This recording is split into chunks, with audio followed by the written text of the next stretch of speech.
राधे राधे गोविंद राधे राधे गोविंद गोविंद राधे राधे राधे गोविंद गोविंद राधे राधे राधे गोविंद गोविंद राधे।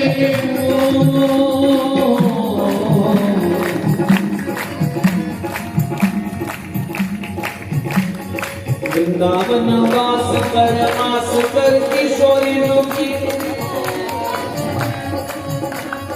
वृंदावन वास कर आस कर किशोरी की, चाह तेरा सरस पान में बढ़ायो कर, पायो कर पान प्रसाद श्री बिहारी जी को, भांति अति भांति श्री बिहारी की निहारो कर। तेरे मन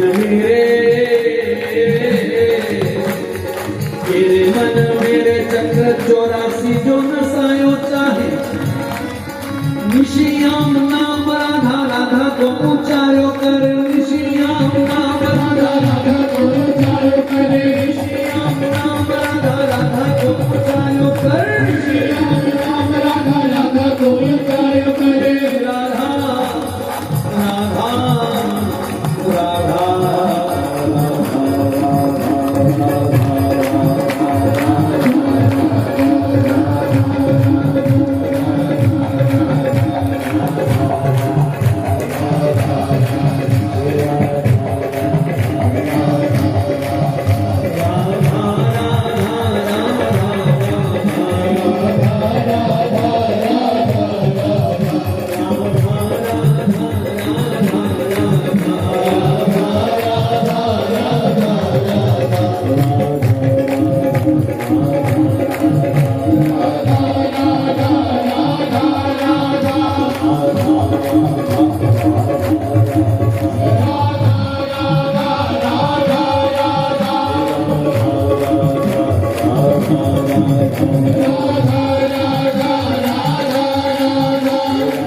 राधा राधा राधा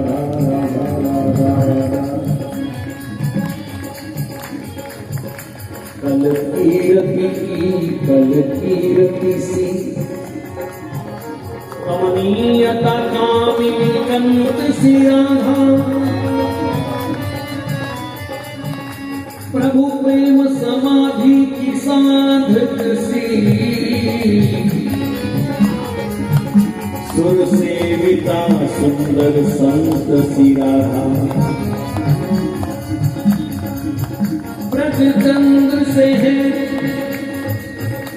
ब्रज चंद्र से है ब्रज चंद्र जहां, सुख सार समुद्र अनंत सी राधा, ब्रज मंडल के सगरे वन में, ब्रजराज बहार बसंत सी राधा, ब्रजराज बहार बसंत सी राधा।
राजन है मनमोहन के संग मारो कोटि रमारती बानी जीवन मूल समय व्रत की ठाकुरानी हमारी श्री राधिका रानी हमारी श्री राधिका रानी ठाकुरानी हमारी श्री राधिका रानी हमारी श्री राधिका रानी ठाकुरानी हमारी श्री राधिका रानी हमारी श्री राधिका रानी ठाकुरानी हमारी श्री राधिका रानी जय विश्वभानुनंदनी राधे मोहन प्राण प्यारी जय श्री रसिक कुंवर नंद नंदन सुंदर गिरिवर धारी जय श्री कुंज नारिका जय जय कीरति कुल उजियारी जय वृंदावन चारु चंद्रमा कोटि बदन बलिहारी जय विश्वभानुनंदन राधे मोहन प्राण प्यारी जय ब्रज तरण तरुणी चूड़ामणि सखियन में सुकुमारी जयति गोकुल शीस मुकुट मणि नित्य विहार बिहारी जयति बसंत जयति वृंदावन जयति खेल सुखकारी जयत मुद यश गावत शुभ मुनि हरिश्चंद्र बलिहारी बलिहारी बलिहारी बलिहारी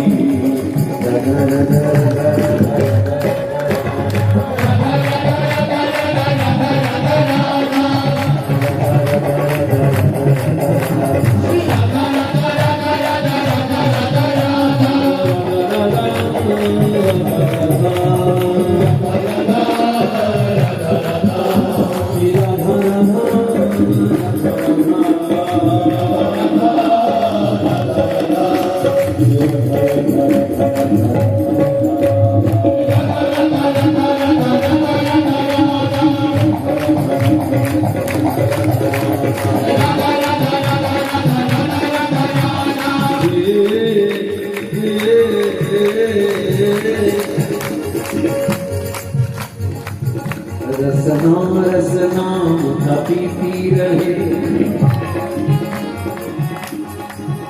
रसना रसना पीती रहे भरी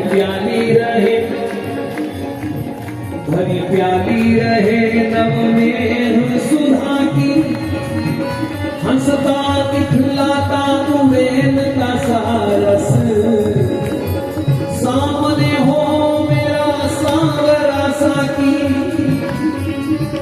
फिर तू गिरूंगा मुरझाऊं से कुछ जीवे रहे अरमान न बाकी किसी चाह उछाह से देखा करूं मनमोहन की मनमोहनी झांकी मोहन की मनमोहनी झांकी मोहन की मनमोहनी झांकी मोहन की मनमोहनी झांकी मनमोहन की मनमोहनी झांकी मनमोहन की मनमोहनी झांकी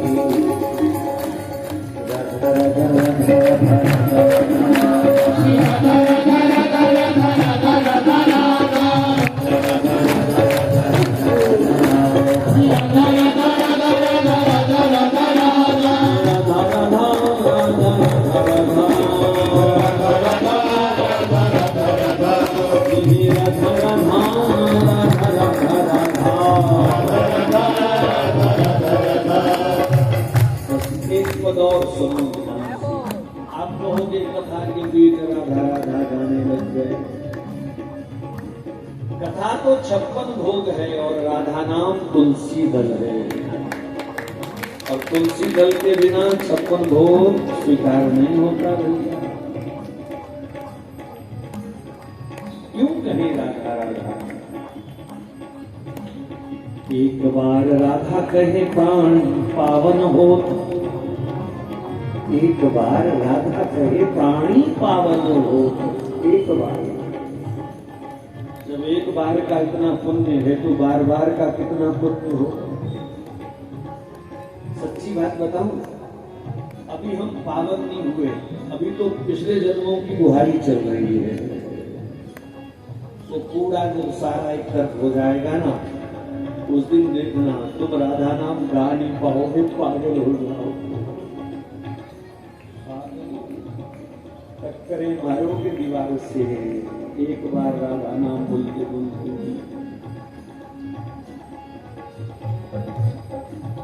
जिस राधा नाम में ब्रह्म अपना अभिमान भूल जाता है, हम उस रस को कैसे पचा पाएंगे भैया? एक बार राधा कहे प्राणी पावन हो, हरि विराजे तासुहिए,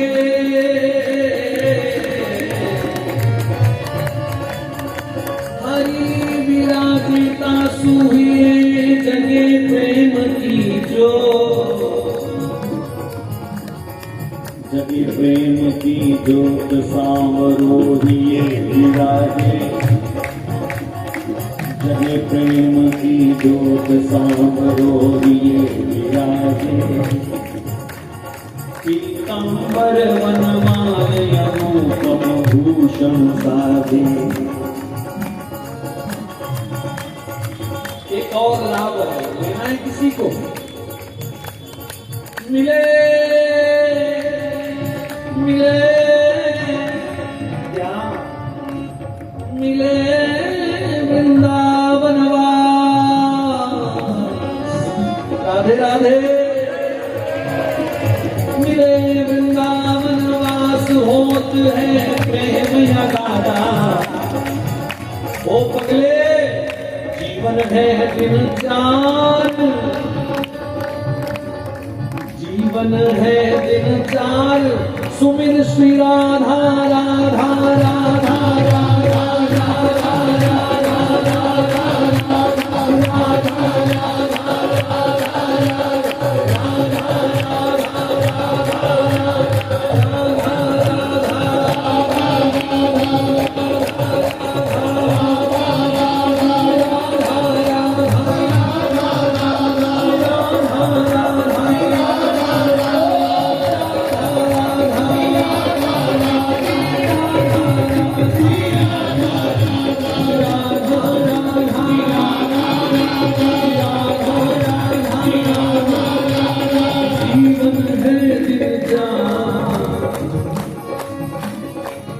कोई माई का लाल आज तक खड़ा होके ये नहीं कह पाया जीवन 5 दिन का, जीवन 7 दिन का। किसी ने कहा जीवन 2 दिन का, किसी ने कहा 4 दिन का। इतना कम समय है, जीवन है दिन 4। रटो श्री श्री श्री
हुए परम भागवत परम भक्त महाराजा अम्बरीश का सुंदर दिव्य चरित्र श्रवण करवाया।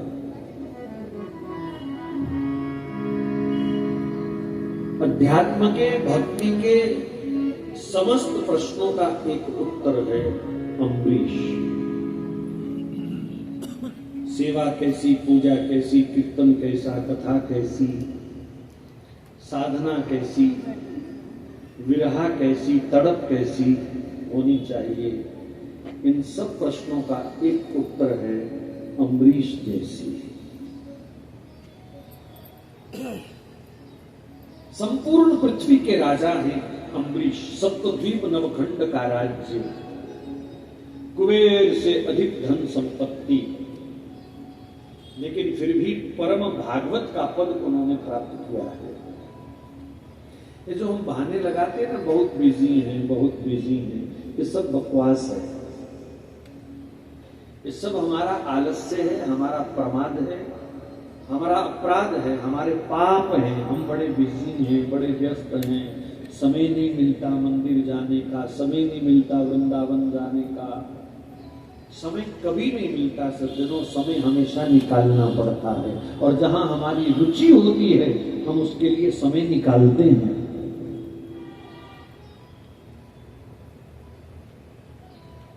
सौ जरूरी काम क्यों ना छोड़ने पड़े, जहां हमारी रुचि है, जहां हमारा लगाव है, जहां हमारी आसक्ति है, उसके लिए सब समय निकालते हैं जी। छुट्टियां भी अपने आप बन जाती हैं, किराया भाड़ा भी अपने आप बन जाता है, और शॉपिंग के लिए भी सब प्रबंध फिर अपने आप हो जाता है, क्योंकि आसक्ति है।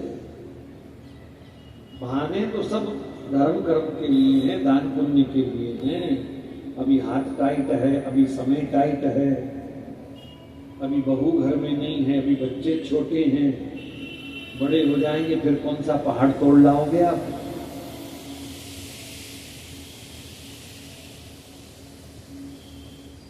जीवन है दिन चार, सुमिर श्री राम। ज्यादा बहाने मत करो, 4 दिन की जिंदगी है, और पता नहीं हवा सब निकल जाएंगे, भी नहीं पता 4 दिन के बीच में ही ना निकल जाएगा।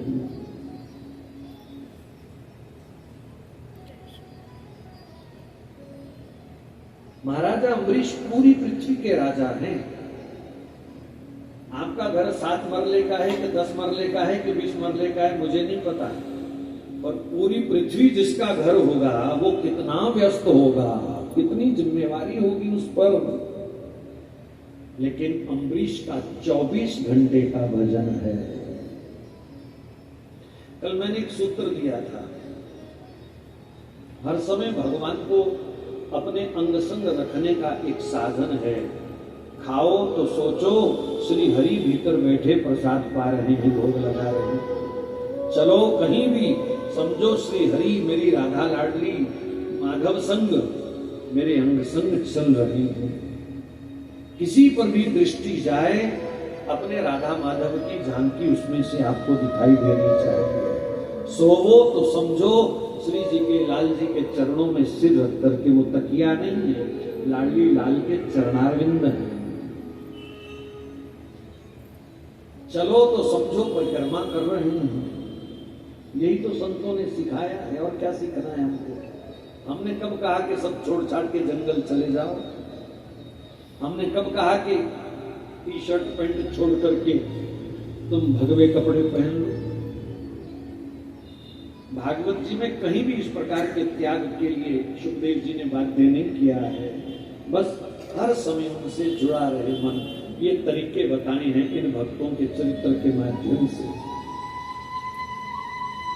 तो अम्बरीश पूरी पृथ्वी के राजा हैं, लेकिन प्रातःकाल ब्रह्म मुहूर्त में उठकर नहा धो करके हाथ में झाड़ू लेकर के भगवान के मंदिरों में गुहारी सेवा करने पहुंच जाते हैं। यहां से उनकी दिनचर्या प्रारंभ होती है, जिसे वृंदावन में सोहनी सेवा कहते हैं। सोहनी सेवा गुलाब खान बरसाना में अपनी दाढ़ी से नित्य श्री जी की वो सब सीढ़ियां बुहारते थे, नीचे पहली सीढ़ी से लेकर के ऊपर तक अपनी दाढ़ी से बुहारी करते थे।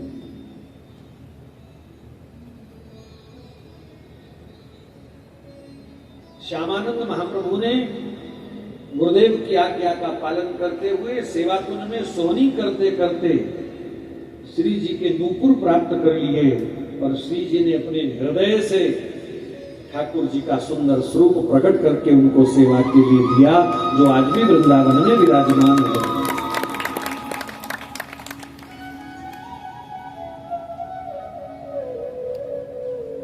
ऐसे अनेक महापुरुष हैं जिन्होंने अपनी इस सोहनी सेवा की सिद्धि से भगवान का भरपूर प्रेम प्राप्त किया है।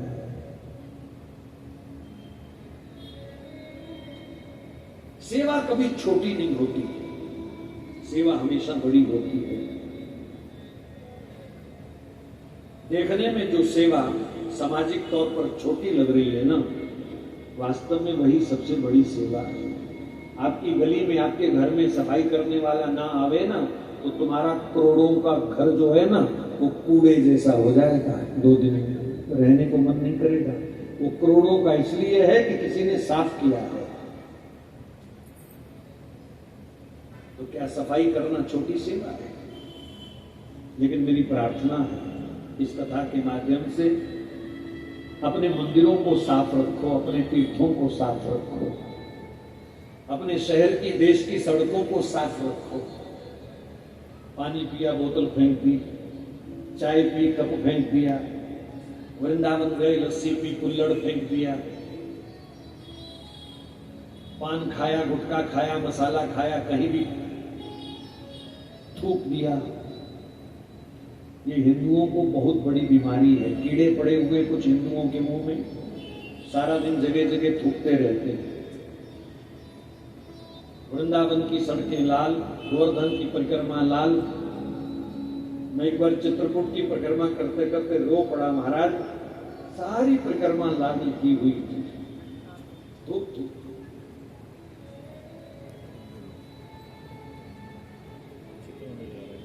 तो कथा श्रवण करने का फल तभी है जब हम भी सफाई के गुण अपनाएं। ये पृथ्वी हमारी मां है। वेद कहता है माता भूमि पुत्रो हम पृथिव्या। वास्तव में ये धरती ही मेरी मां है, मैं इसका असली पुत्र हूं, ये मेरी असली मां है। जन्म देने वाली मां ने तो कुछ देर अपनी गोद में खिलाया, पर ये मरते दम तक अपनी गोद देती है हमको, ये धरती माता। हम मर भी जावे ना तो भी अपनी गोद में ही हमको समाहित कर लेती है, अपनी मिट्टी में ही हमें मिला लेती है। तो जरूरी नहीं है कि मंदिर में सफाई रखने से पुण्य मिलेगा। आप अपने घर की, अपनी गली की, अपने मोहल्ले की भी अगर सफाई रखते हो तो ये भी बहुत बड़ा पुण्य का कार्य है। हर आदमी अपनी ड्यूटी समझे। हम लोग अक्सर सफर में रहते हैं, सड़क पर गाड़ी निकलती है, पानी पिया बोतल बाहर फेंक दी, कोक पिया बोतल बाहर फेंक दी, चाय का गिलास खाली हुआ, कांच खोला, बोतल बाहर, गिलास बाहर फेंक दिया। इतना गंदा लगता है। और ये आदत ज्यादातर हिंदुस्तान में है, विदेशों में ऐसी परंपरा नहीं है लोगों की। शायद पाकिस्तान पड़ोस में, इसलिए इनकी आदत नहीं जा रही, उधर भी यही हाल है। हम कब सुधरेंगे? ये देश मेरा है। हर आदमी इस बात का गर्व करे कि मेरा घर है, ये मेरा देश है। इसको स्वच्छ रखना मेरी जिम्मेवारी है। सरकार से हमको सब कुछ चाहिए, पर क्या हमको सरकार का सहयोग नहीं करना चाहिए? आप जानते हैं एक बहुत बड़ी सच्चाई, ये जो थूक थूक करके गुटखा पान मसाला खा करके लोग सड़क लाल करते हैं, गलियां लाल करते हैं, अस्पताल की दीवारें और रेलवे स्टेशन और बस स्टैंड लाल करते हैं, इन सबको साफ करने के लिए सरकार 12,000 करोड़ रुपया खर्च करती है हर साल। 12,000 करोड़। पूरे देश की दवाई आ सकती है इतने पैसे की, मुफ्त में। पूरे देश को दवाई मिल सकती है इतने पैसे से। पूरे देश को 2 वक्त का आटा मिल सकता है मुफ्त में इतने पैसे से, लेकिन सिर्फ लोगों की लापरवाही की गंदगी साफ करने में 12,000 करोड़ रुपया सरकार को खर्च करना पड़ता है। इन कथाओं को सुनने का लाभ तभी है जब हम भी ऐसे गुण, ऐसी आदत अपने जीवन में लेके आए। हमारी औकात क्या है? कितने अमीर हो गए हम? 2 लाख